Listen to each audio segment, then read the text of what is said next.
Let's take a look at this word problem. A square park has an area of x to the second minus 12x plus 36. What is the length of the park?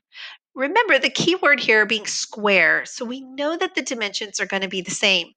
I hope you're remembering that the area is found by multiplying the length times the width.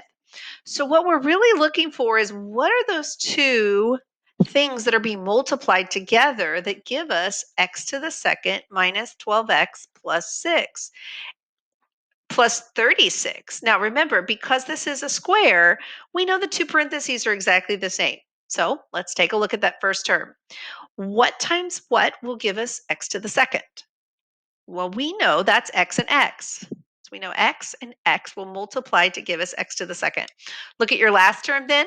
What will multiply together to give us 36? Remember, they've got to be the same number. That's 6 and 6. I'm going to use plus here. Actually, I'm not going to use plus there. I'm going to use minus. And the reason I'm using a minus is because of the minus that is in front of the 12. Now, let's do our check here.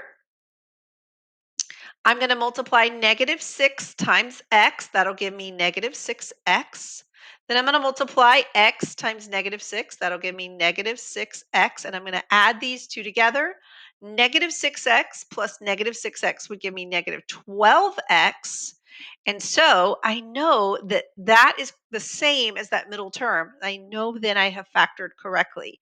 So my answer would be x minus 6 for the length, because that's what the problem asked for, just one of the dimensions.